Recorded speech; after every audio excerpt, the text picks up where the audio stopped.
All right, guys, we're going to start the program here shortly. Take a look at the headlines on screen. Take a look at the headlines on screen. The Supreme Court decision that enables cities and counties and jurisdictions to ban outside sleeping is already gaining momentum in the city of Charlottesville. We're not going to say who stopped by earlier today, Judah, but it was a conversation we had with him in our studio. A heavy hitter on the downtown mall who highlighted the fact that we were discussing it and that others were discussing it and encouraged us to continue to use the platform to discuss the banning of outside sleeping, utilizing the Supreme Court ruling as a foundation for it. So I'm going to ask this question. Who is most likely to push Charlottesville City Council to do this, and how soon will we see City Council have to respond to it? We'll talk about that on today's program. We'll talk Mud House expanding to Richmond, Virginia. Mud House is a beloved coffee brand. I'd say one of the most beloved coffee brands. I'm going to say my personal favorite is Dave Fafara and Shenandoah Joe's. But I love seeing a local brand expanding to other markets, and that's Mud House. We'll talk about that today. What headline most intrigues you, Judah B. Wickhauer? You've been on fire the last 2 days. Stuff that we decided to go with today, I'd say that I need to turn on my mic, and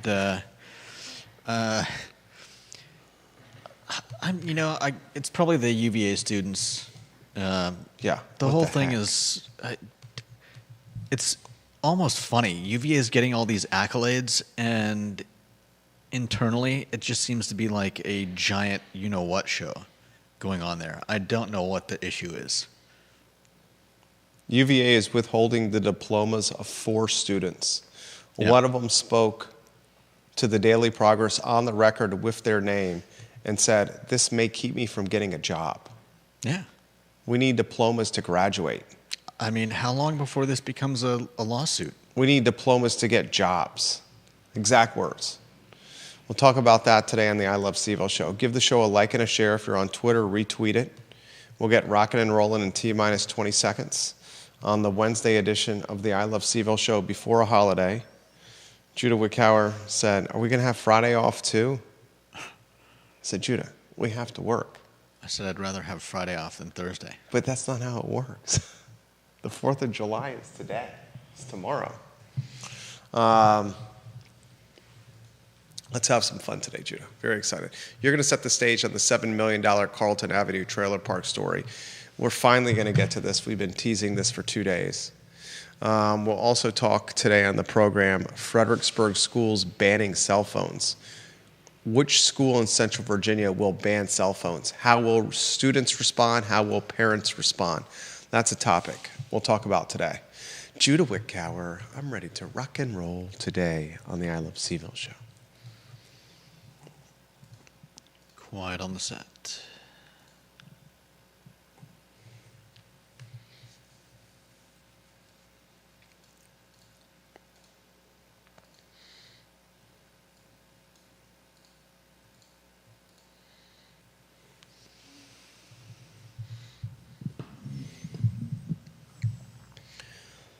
Good Wednesday afternoon, guys. My name is Jerry Miller. Thank you kindly for joining us on the I Love CVille show. It's great to connect with you through the I Love CVille network in our studio in downtown Charlottesville, where in a lot of ways we are in the eye of the political storm.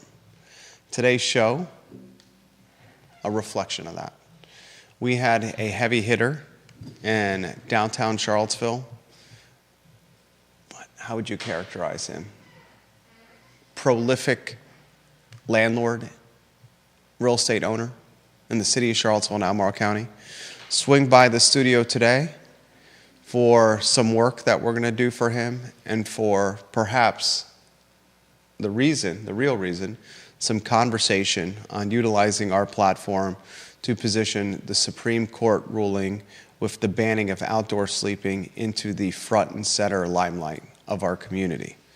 I'm going to ask this question: what organization or which person or which group of people will push or persuade Charlottesville City Council to utilize the Supreme Court ruling that allows cities and jurisdictions to ban outdoor sleeping? Who is going to keep this in the eyes of council and make it potentially a conversation on the dais? I have some answers for you today. We'll talk the article in the Daily Progress this morning about the University of Virginia withholding the diplomas of 4 students that were part of the pro-Palestine pepper spraying pickle. These students are without a degree, and they have indicated they won't find out if they can get their degree or not until they go to a trial in the fall before their fellow students, the University Judiciary Committee. And until they go to this trial and get the green light or the red light with their diploma, they're in employment purgatory, with one student saying, "I have done everything expected to me, grade and academic and credit-wise, to graduate, but I cannot say on my resume that I'm an official graduate of the University of Virginia without this diploma, and all the jobs I'm applying for require a bachelor's degree, so no one will hire me." Jesus, Judah. We'll talk about that today on the I Love CVille show. Also on the program, we will discuss Fredericksburg Public Schools banning cell phones. I'll give you a little bit of tease of this story. The Fredericksburg school system voted on Monday, the school board of Fredericksburg unanimously, to pass a policy that bans students from using cell phones as well as other personal devices that are not provided by the school system when instruction is taking place. No tablets, no personal computers, no cell phones, unless the public school system of Fredericksburg provides it to the student. Wow. Will we see more momentum of this across the Commonwealth? We'll talk on today's program, Mud House expanding to Richmond, and a Lynchburg school board member who is in a little bit of a media crossfire because of his political donations to Lynchburg city councilors. These city councilors appoint the school board members rather than what we have here in Charlottesville and Albemarle County and much of Central Virginia, all of Central Virginia, where the school board members are elected. Do me a favor, like the show and share the show. If you have questions, put them in the feed and we will relay them live on air. If you could also do us the favor, subscribe to our YouTube channel. We are almost at 1,000 subscribers. We have 992 on YouTube. We try to grow each of our platforms. Bill McChesney, we appreciate you liking the show. And he's got a comment on the Carlton Trailer Park. I want to welcome Judah Wickower to the show. He's going to set the stage with the who, what, when, where, and why on the $7 million offer received on the Carlton Trailer Park, with residents of this trailer park now in residential limbo. Mr. McChesney says, Judah and Jerry, regarding, and if you want to get Bill's photo on screen and put the first, lower, third up, he says, regarding the Carlton Trailer Park, it will go the way of the others. There was a moderately sized trailer park between Harris Street and Adelaide Lane.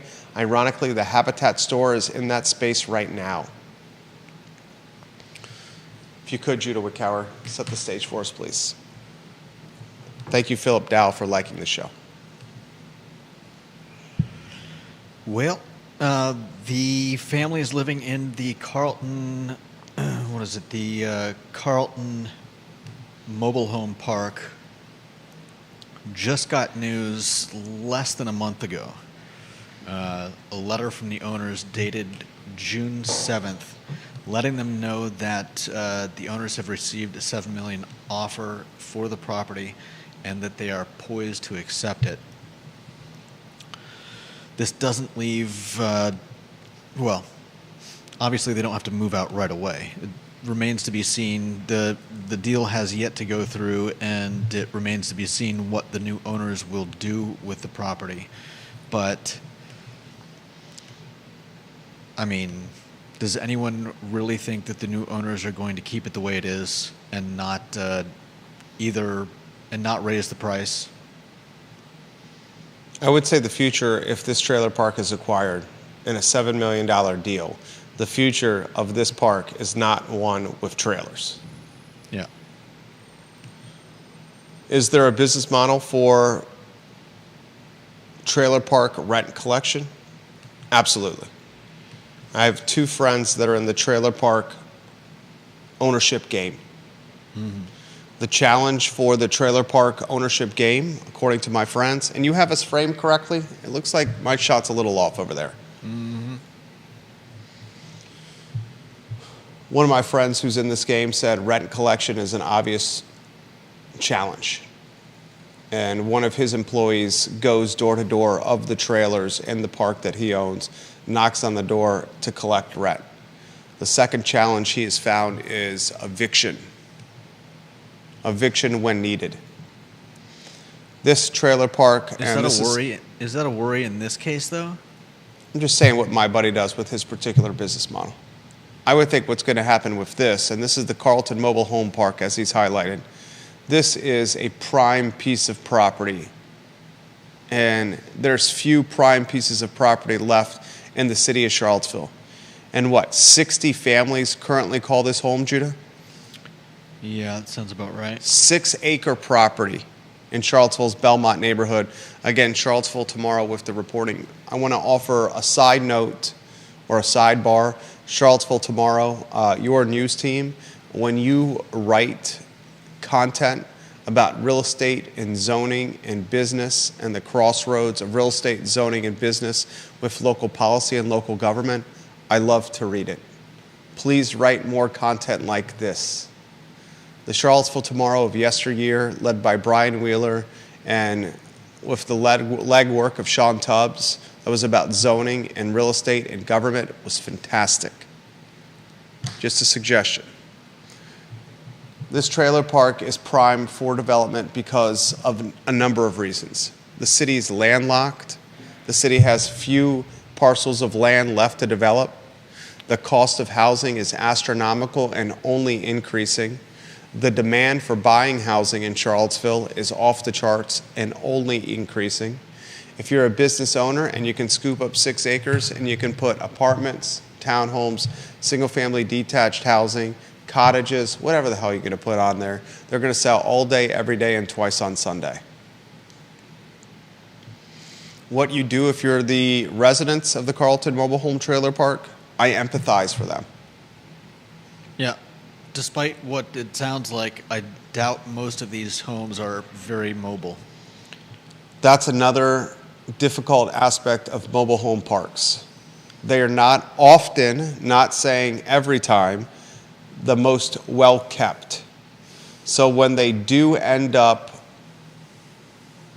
needing to be removed from the park, often due to past due rent, eviction, they are generally in shambles or in disarray. A good example of what we saw was on Country Green, down 5th Street Extended, behind Jim Shank's Barbershop, across from the Villas at Southern Ridge, close to Redfields, across from the Albemarle County Police Department. There was a trailer park that was visible from 5th Street Extended. A friend of mine owned that trailer park. When they cleared that park, and they cleared it, have you been that way? Your parents lived that way. Have you been down the road by the Villas, Old Lynchburg Road, recently? No, I haven't been down that road in a long time. They have a very nice gas station. Yeah. Jim Shank's Barbershop is not there. It's storage for the convenience store. The gas station is busy, and to build that gas station, they had to take out the trailers there. Really? My friend who owned it said it was a process to do this. The owner was sympathetic or empathetic of those who owned there, but he also needed to run a business. And when rent collection became an issue, the conversation with eviction became a topic, and when the trailers could not mobilize on their own, the owners were often left in this position. Where am I going to take a trailer that is no longer mobile? So they often leave the trailers behind, which is a sad state because that's their home.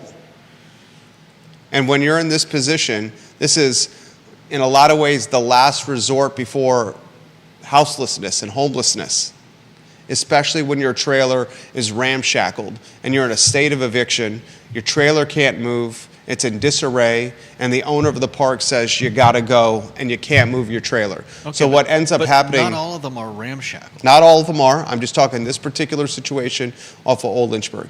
And what happened in this particular situation was the eviction, the notices were issued, the rent could not be collected, what was left was the trailer that helped offset some of the rent that was due, and then the owner of the park was left with beat up trailers to potentially rent again himself or just have removed, taken to the dump, destroyed, or sold for parts. Now, what do you think is the storyline with this topic here, from your standpoint? The storyline, I mean, it's just a tragedy. I mean, you know, this guy is saying that he's spent money. He's laid a stone patio, built an awning over the patio, added a picket fence, you know, for the family dog, and with this sale, they could have, I believe it's less than a month. I think the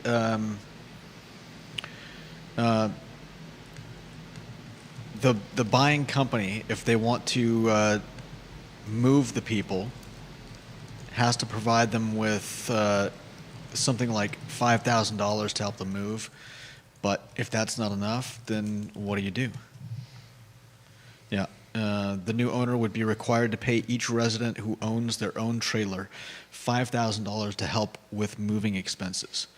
But is $5,000 going to be enough? $5,000 is close to being enough. If it is enough, where do you move it? Exactly. And if you've put in stuff like a stone set of stairs. I'm also very curious of the ability to put in a stone patio around your trailer. It doesn't necessarily have to be an entire patio surrounding the trailer. I think it's just I mean, there's a picture of the guy. Imagine putting like a patio out the front door with a set of stairs on it. Well, my point is this: you often don't. You're renting the parcel, the slip. You mean the land? Yeah. Well, yeah, of course. So, does that stone patio, that set of stairs, stay with the owner as an improvement to his land? Are you saying it's a bad idea to do something like that? I mean, this place has been around since the 70s. No, I understand that, but I don't think the person owns that stone patio or set of stairs. They can do the work, they can improve the land, the slip where the trailer goes, but they don't get to keep that. When you're renting from landlords, it's very clear-cut in leases. Like our leases with who we rent with our tenants, if improvements are made to the office space, the improvement, no. I want to be exact what it says. If tenants want to make improvements to the office spaces they rent from us, first they have to get approval from me. Then they have to submit plans or drawings of what they're going to do. Once the plans or drawings are submitted, I look at them, we vet them. Then we say yay or nay. After yay or nay, the lease clear-cut says, if we approve this, it stays with, it conveys, it stays with the ownership, with landlord. So if they choose to make the office better in any capacity, they can do it if it's approved. But when their lease is up or they choose to move out, the improvement they made to the space stays with the space.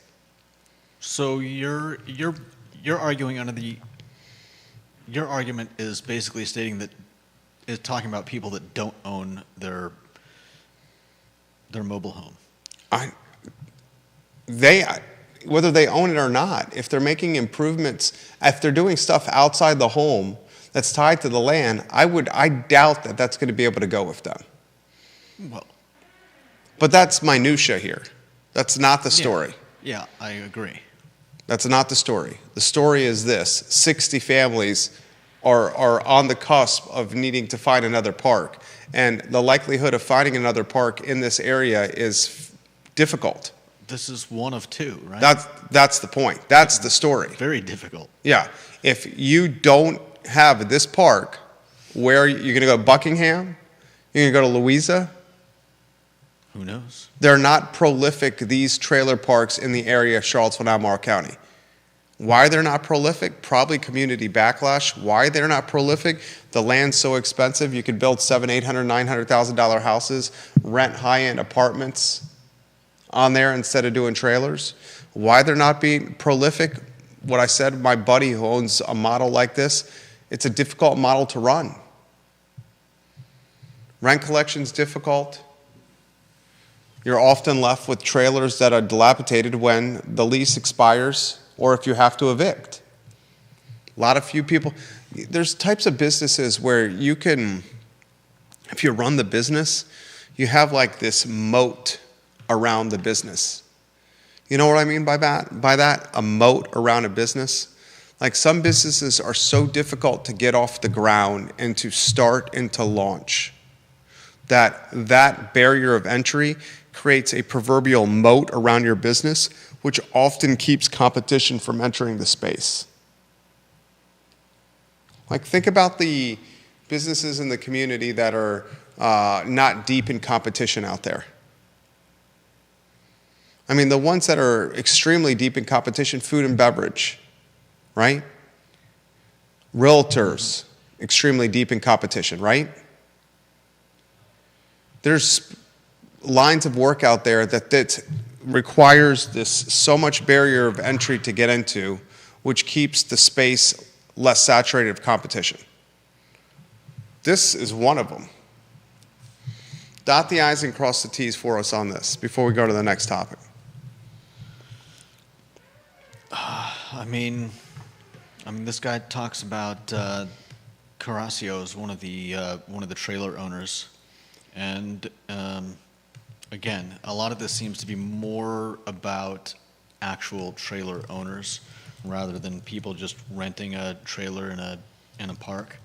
You know, he says he spent many hours making it the home he and his family are proud of. I guess I'll leave it with, is this a byproduct of the new zoning? It's odd because the new zoning is all about density, and trailer parks are density. But that's 6 acres of land that's prime real estate, like you said. Does the density upside or opportunity of the density cannibalize the density that already exists? And the density upside, the opportunity density that could go there, is going to cater to a socioeconomic demographic that is very different than this one. Somebody wants to make money. So we're another example of with a trailer park. Another example of Unintended consequences. gentrification and unintended consequences. Follow this story closely, viewers and listeners. Kevin Higgins watching the show, his photo on screen. The storyline is Charlottesville will soon be the new Manhattan. Everything is pointing in that direction. 10 years from now, we will see skyscraper apartments. It's coming. You have to go up. Kevin Yancey watching the program in Waynesboro. Kevin Higgins watching the program in Greenwood. Logan Wells Clayla, we always appreciate your support on the show. Viewers and listeners, if you could subscribe to our YouTube channel, that would mean the world to us. Bill McChesney offered perspective.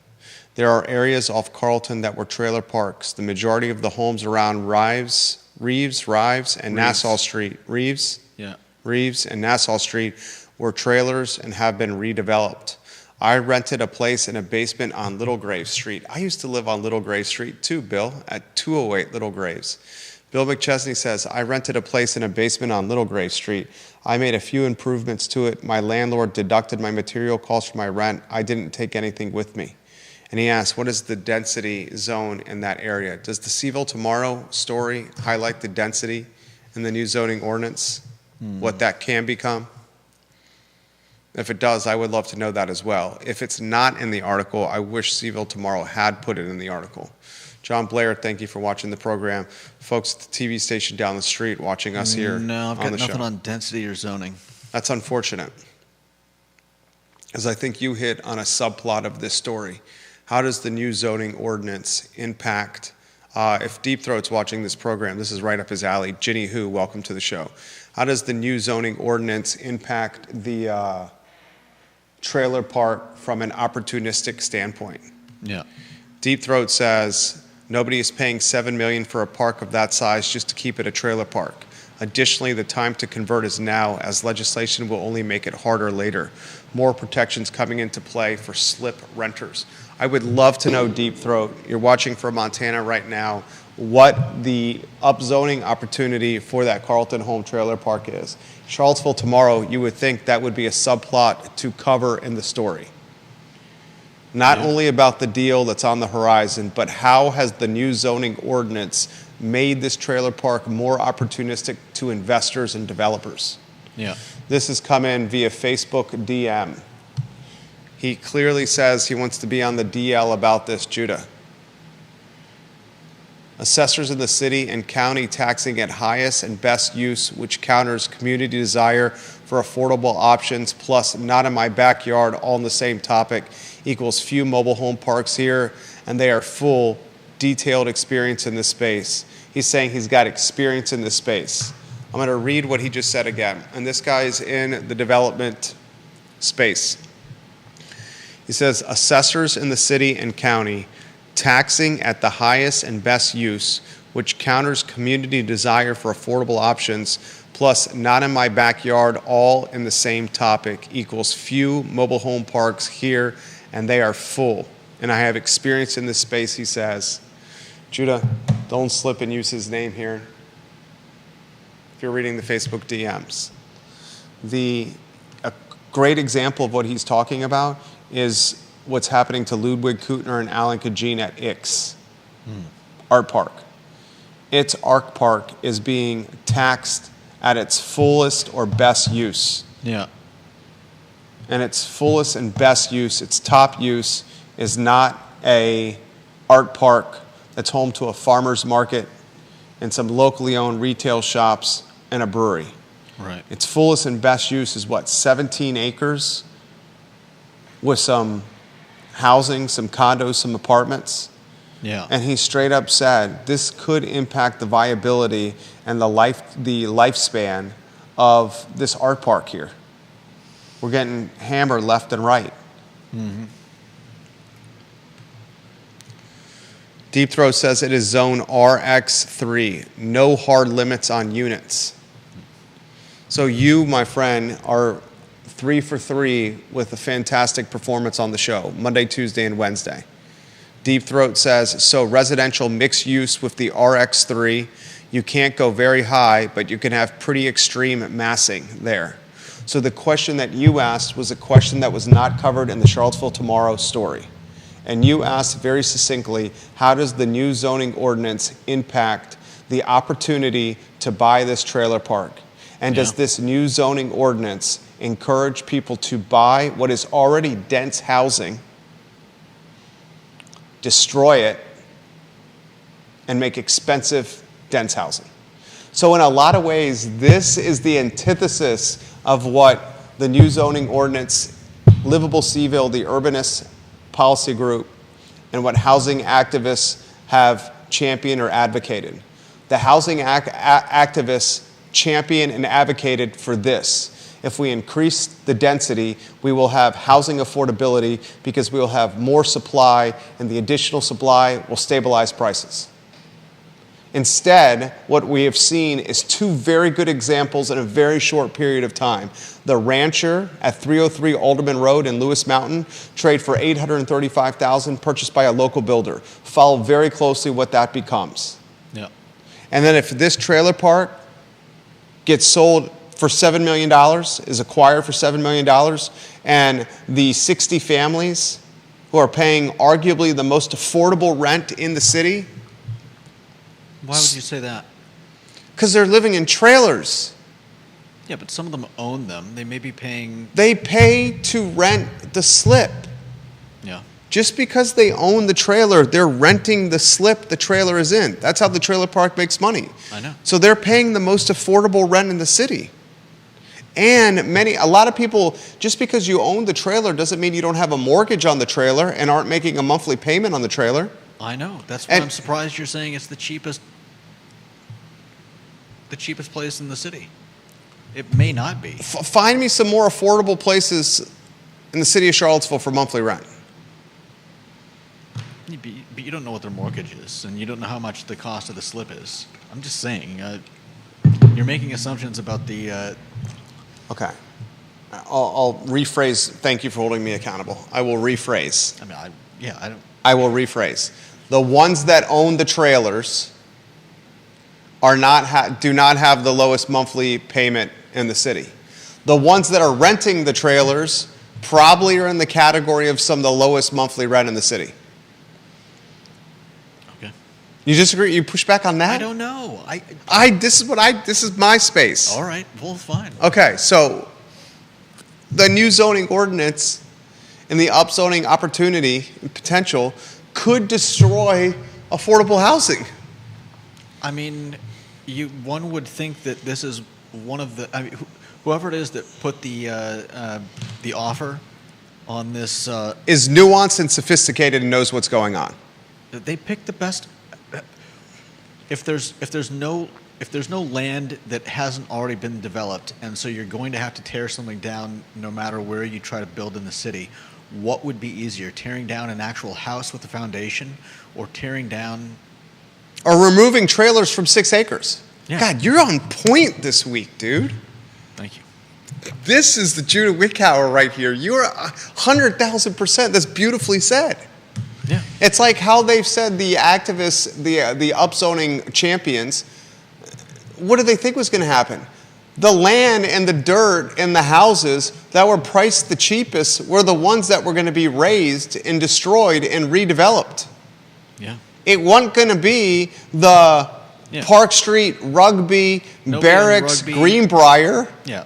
Nobody's selling their house to have it developed in. And that's why I'm convinced the 303 Alderman Road that traded for $835,000, was it Evergreen? I should know this. My memory's pretty good. I'm going to the GIS right now.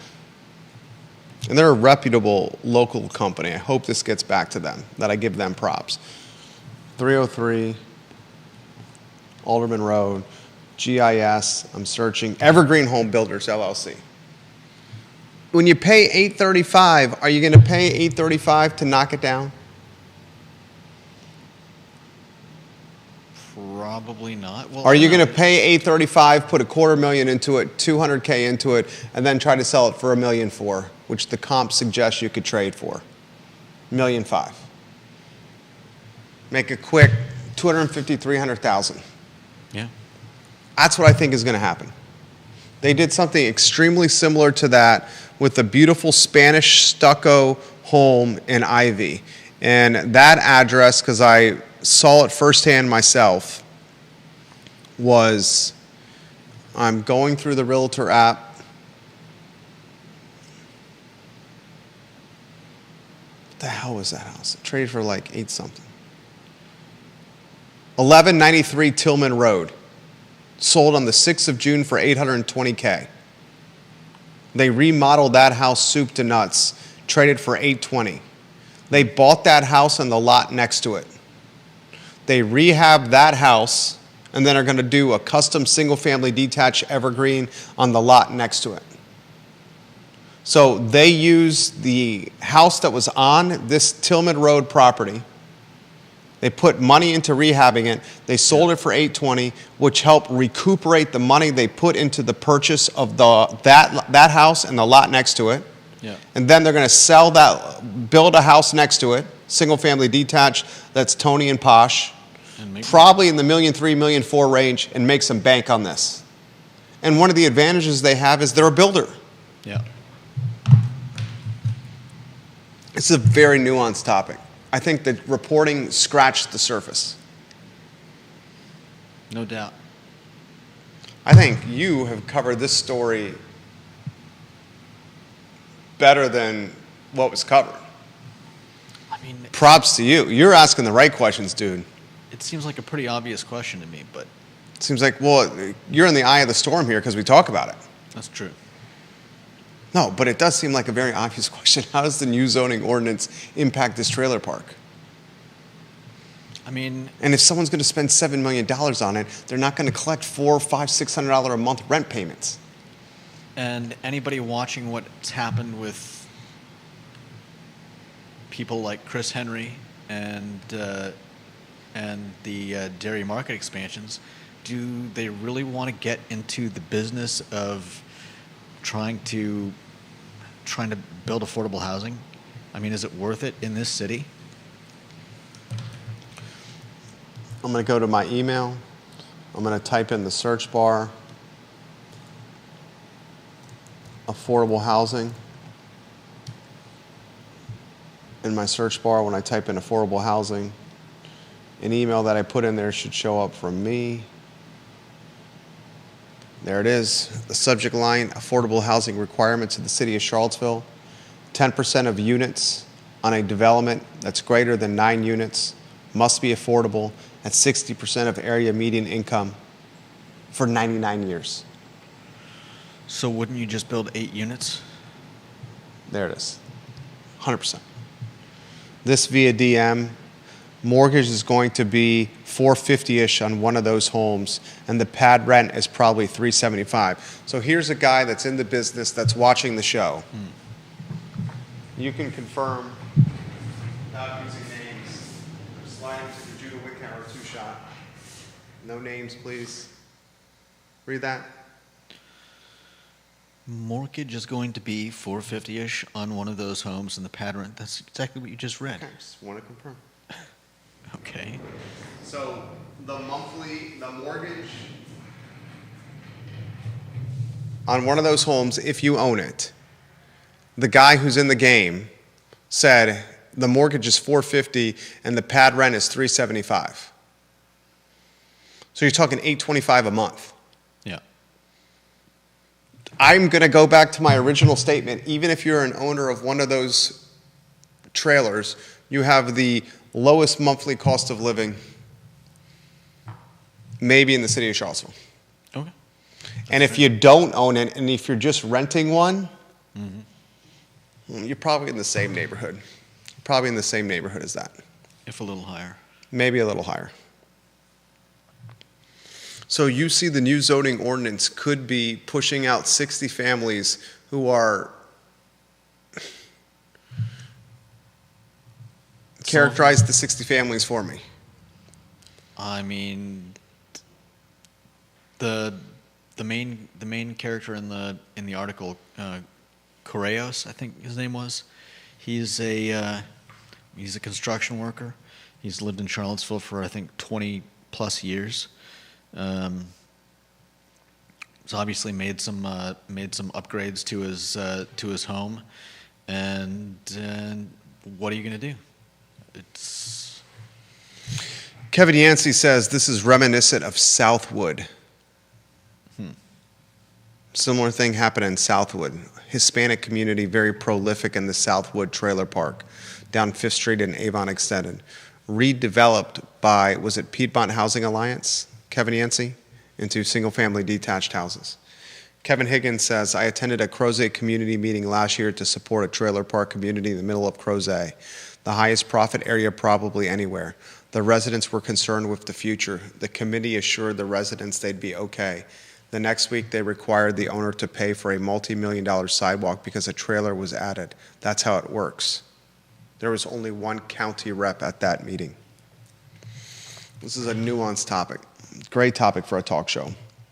And I want to emphasize, we empathize and sympathize. I'm emphasizing this. that we empathize and sympathize Yeah. for the 60 families there. Bill McChesney said he DM'd you a picture of the area map showing all the development near the trailer. Yeah. Viewers and listeners, you guys make the show great. I seriously mean that. I mean, look at what Deep Throat has done here. Look at what Bill McChesney has done, Kevin Higgins, Kevin Yancey, and the guy who's in the trailer park game that's DMing us about the mortgages and the rents.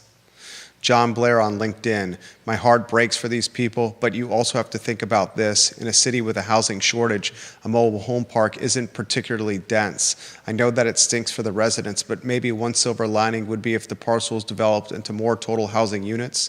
I hate that it's come to this in Charlottesville. I mentioned this live on air. Thank you, John. I mean, the Roger Voisinay, Richard Price interview we did a few weeks ago, where Roger Voisinay is developing a lot in Woolen Mills. Yeah. There's an existing house on there, and 4 additional houses are going to come. 3 or 4, if memory serves correct. Yeah. He said those homes are going to come to market in the high 6s, 1,500 square feet with an unfinished basement. All right, we got to go to the next topic at 1:15. The heavy hitters coming back by the office today. At what time did he say? 1:30-ish. All right. What's the next topic? Please. UVA. Oh God, let's spend. I'm gonna set the time for 3 minutes on my Apple Watch on this one, because I can go down a rabbit hole for hours on this. Siri, set a timer for 3 minutes. 3 minutes. Counting down. Okay. The University of Virginia is holding diplomas. I mean, this whole story is just nuts. I'm reading this article and reading UVA's response to some people are alleging that UVA officials are abusing their power in basically how they're overseeing the students in the UJC. We're on a timer of 3 University minutes here, so we got to Judiciary go Committee. efficient tempo here. And There's two. I'm going to go efficient tempo with setting the stage here, okay? For the sake of time. There is 2 UVA salaried employees that got doxxed in this Daily Progress story. Mm-hmm. And these 2 employees probably are regretting the move that they made right now. They are essentially reporting, or they have filed documentation about 4 students that would have graduated in May. And these 2 UVA employees, Donovan Golich and Elizabeth Ortiz, employees of UVA's Division of Student Affairs, are insisting that the University Judiciary Committee hold a hearing on these 4 students with what is being held as punishment, potentially, as leverage, as their diplomas. yeah. So these 4 students cannot graduate. It's in the Daily Progress today. They cannot graduate officially without getting these diplomas.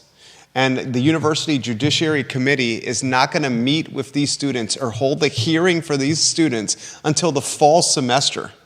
So here Gives them time to plan their defense. So the University Judiciary Committee is positioning it by saying this additional summer time and early fall semester time is going to give you time to plan your defense and present to us, the University Judiciary Committee.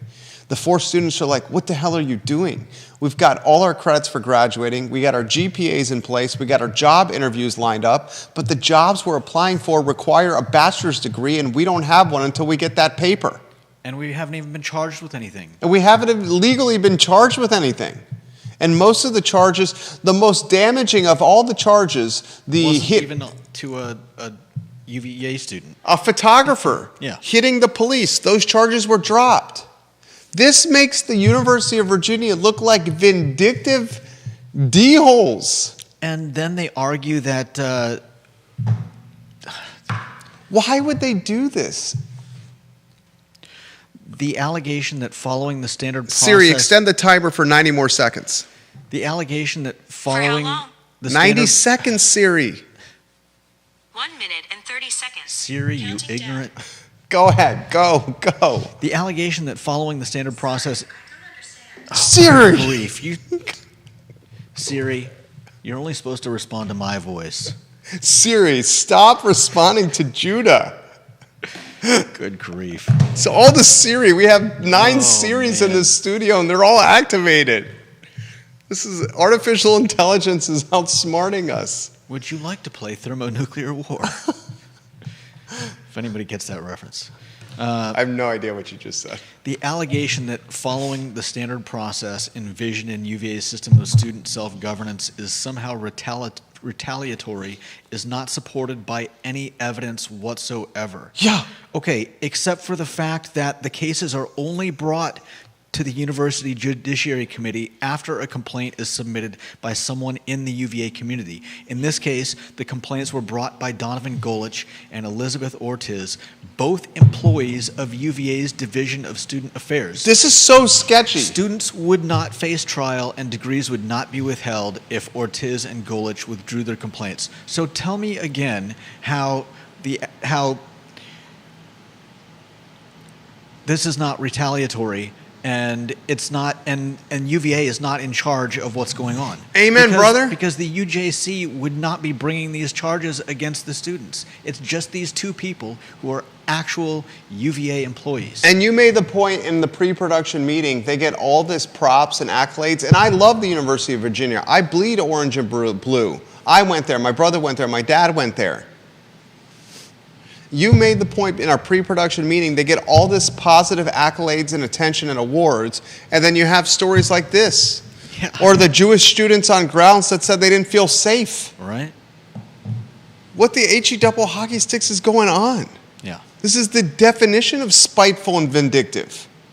Let the 4 kids that are kids graduate. Give them the degrees. They've already paid you the money. Let them go on with their lives.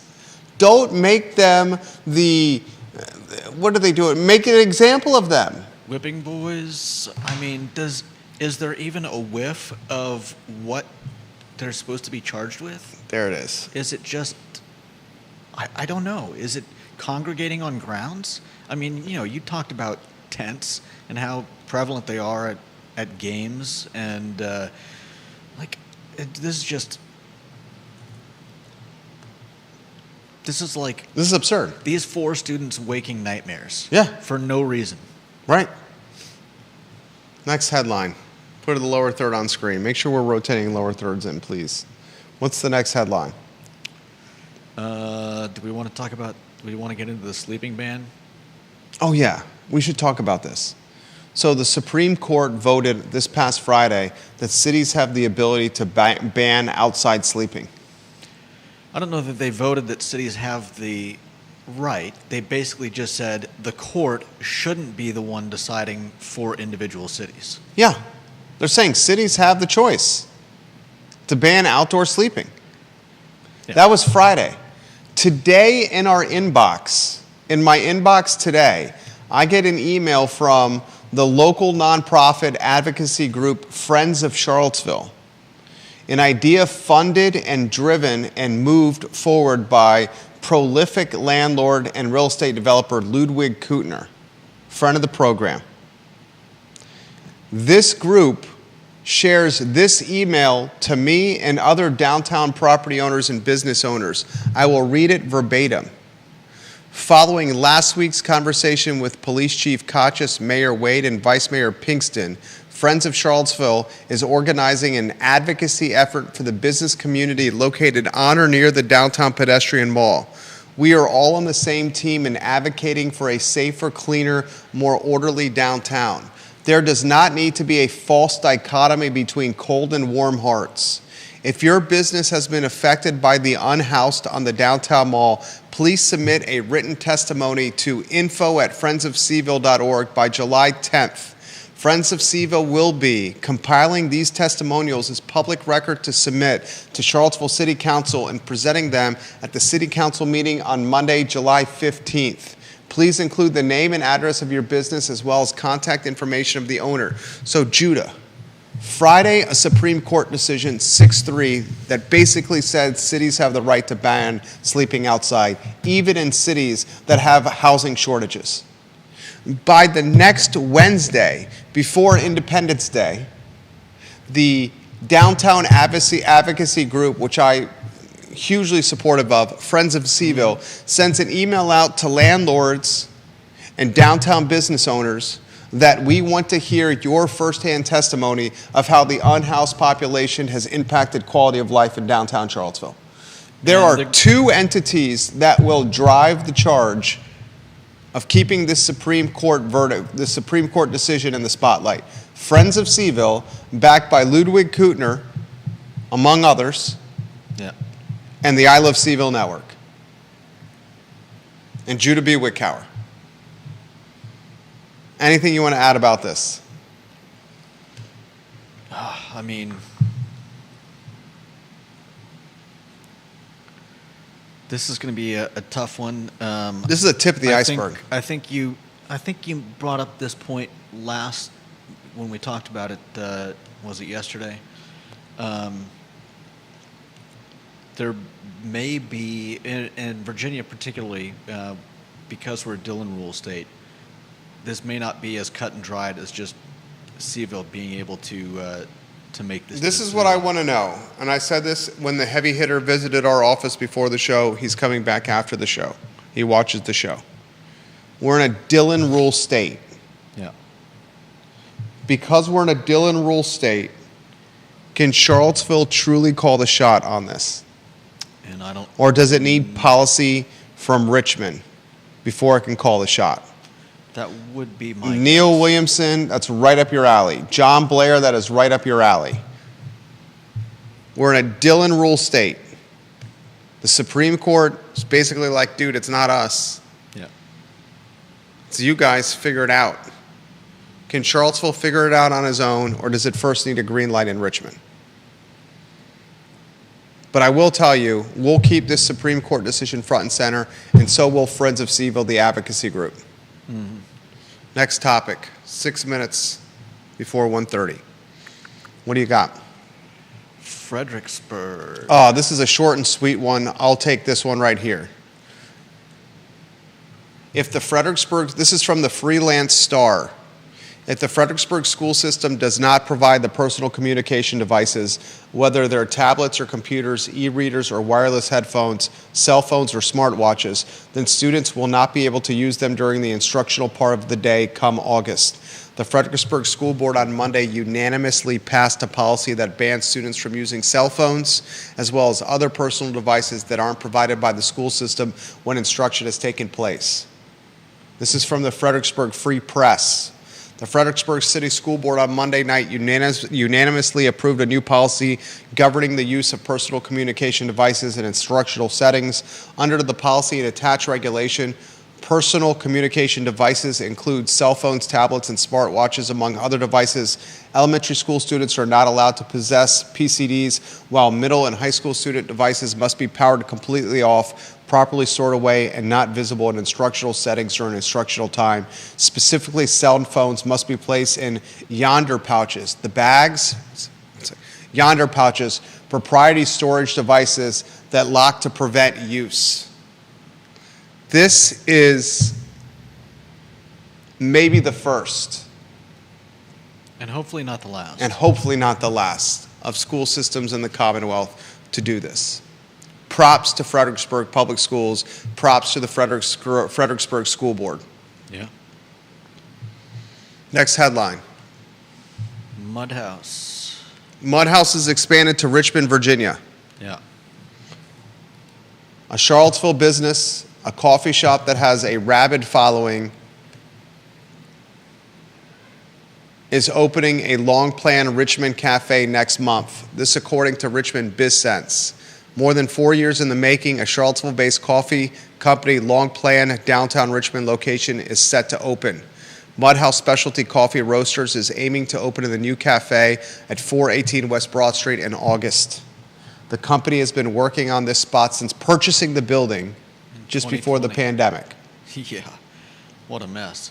But this is great. I mean, companies don't expand when they're when they're doing terribly. An entity tied to Mudhouse bought the building, 3,800 square feet on Broad Street in December 2019 for $1,115,000. Props to Mudhouse, props to Charlottesville, expanding into Richmond, a very natural expansion point for Charlottesville success stories. We had a similar success story with Roots Natural Kitchen. Roots Natural Kitchen, a Charlottesville-based business, a Charlottesville-founded business. 2 UVA alumni founded the salad bowl company Roots. Yeah. They opened on the UVA corner. Now it has 13 locations, including 3 in the Richmond area. I made the statement, and I stand by this statement, that Roots Natural Kitchen may be the greatest food and beverage success story in Charlottesville, Virginia history. I'm talking about the founders matriculating through UVA, and the first location founded in Charlottesville. You're looking at probably your greatest success story in Charlottesville history, Roots Natural Kitchen. Next headline. Got 2.5 minutes. I think he's actually lurking outside. He is. You saw him lurking? Yep. Okay, I don't want to make the man wait. Lynchburg. Is that the last one? Yep. You set the stage on this. Siri set the timer for 2 minutes. Let's see if Judah can do this in 2 minutes. I kind of think this one's a non-starter. Basically, Siri, set the timer for 2 minutes. 2 minutes. Counting Don't down. listen to him. Alexa is way smarter than Siri. Oh yeah. Way smarter Alexa than Siri. Go ahead. I just cut out 10 seconds of your time. I don't know. I have some problems with Alexa sometimes. Go. Let's see if I can remember enough of the story to go with. Basically, there is a Lynchburg. He's on the school board. Yeah.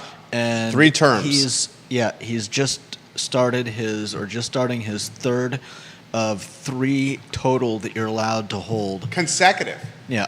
And he is also a very large donor, mostly to Republican city council members and other areas of the city. $40,000 plus he's donated to Lynchburg city councilors. And the Lynchburg school board seats are Appointed by Lynchburg city council. rather than elected. Like in Almore and Charlottesville. So it raises the question of, is he buying a school board seat? Yeah. The flip side to that part of the story is the fact that despite the 2 Democratic school board members 30 seconds. being against his third term, apparently his second term he had absolutely nobody against him holding his seat, and it was a largely Democrat-run city council at that point. That person is driving away with box on their roof down Market Street. Sorry, I just got distracted. They Squirrel. pulled over. They pulled over? Yeah. Okay. So did a rich man buy 3 terms on the Lynchburg School Board by donating more than $40,000 to city councilors in Lynchburg that then appoint the school board members? And I don't think he did. Oh, that seems sketchy as all get out, dude. I mean... Okay, will you give me this? The optics are sketchy? Yeah, of course the optics are sketchy, but should he not be allowed to donate? And he is a businessman and has a business. And there are business people and businesses that donate for all kinds of reasons to all kinds of causes and to all kinds of candidates. I think in this case, it's just an optics problem. That's the Wednesday edition of the I Love CVille show. Judah Wickhauer has been 3 for 3 with extremely influential and impactful on this show. 3 straight days. Whatever serum or juice you're drinking in the morning, drink it every day. I've been extremely impressed. You've made the program better. I sincerely mean that. You're going to make me cry. Judah Wickhauer, Jerry Miller, the I Love CVille show. We are off tomorrow for the 4th of July. I'm going to hopefully play some squash.